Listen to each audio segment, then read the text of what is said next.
Donald Trump એવી રમત કરી રહ્યા છે કે હવે જે સ્ટેટ ઓફ હોર્મોન્સ છે એનું નામ જ બદલી નાખવું. ભાઈ, નામ બદલવાથી કશું નહીં થાય. નમસ્કાર દર્શક મિત્રો, હોટલાઇન ન્યૂઝમાં આપનું સ્વાગત છે.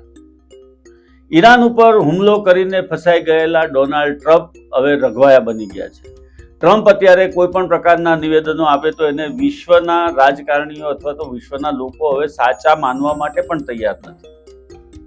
સ્ટેટ ઓફ હોર્મોન્સ બંધ કર્યા પછી ઈરાનની જે કડક નીતિ છે એની સામે ડોનાલ્ડ ટ્રમ્પ હવે ઢીલા ઢસ થઈ ગયા છે અને માં મને કોઠીમાંથી કાઢ એની જેમ કોઈને કોઈ જગ્યાએથી સમાધાનના પ્રયત્ન કરી રહ્યા છે. પરંતુ આ ઈરાન છે એ ઝૂકવા નથી માંગતું, ઈરાનનું સૈન્ય ઝૂકવા નથી માંગતું, ઈરાનની પ્રજા પણ ઝૂકવા નથી માંગતી.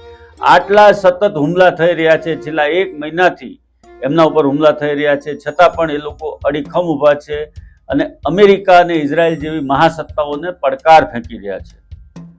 આ લડાયક પ્રજાએ એ સ્ટેટ ઓફ હોર્મોન્સ ઉપર જે પ્રમાણે પોતાનો કંટ્રોલ જારી રાખ્યો છે અને ગઈકાલે તો ચાઇનાના પણ 2 જહાજોને પરત જવા માટે કહ્યું હતું, કેમ કે એ ચાઇનામાંથી ઇલેક્ટ્રોનિક્સ ગુડ્સ ભરીને જતા હતા અને ઇલેક્ટ્રોનિક્સ ગુડ્સ યુએઈ દુબઈ તરફ ન જઈ શકે એના માટે એમને પણ પરત મોકલવામાં આવ્યા છે.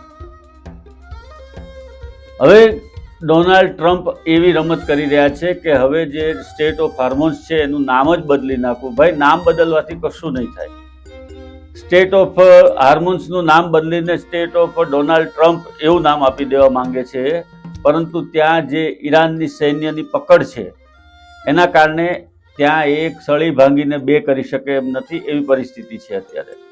અને આવનારા દિવસોની અંદર જો આ વધારે લાંબુ ચાલશે આ યુદ્ધ, અત્યારે અમેરિકા ફાંફા મારી રહ્યું છે સમાધાન માટે અને એ એટલે સુધી નીચે ઉતરી ગયું છે અમેરિકાનું રાજકારણ કે એ લોકો પાકિસ્તાન જેવા દેશને જે કટોરો લઈને ફરતા હોય છે વિશ્વની અંદર એને મધ્યસ્થી કરવાની ને મધ્યસ્થી કરવા માટેની વિનંતી કરવી પડે છે. આ પરિસ્થિતિની અંદર ડોનાલ્ડ ટ્રમ્પની પરિસ્થિતિ એવી છે કે એમને કોઈ આ યુદ્ધમાંથી બહાર કાઢવા વાળો હાથ મળતો નથી અને એ અત્યારે હવાતિયામાં છે.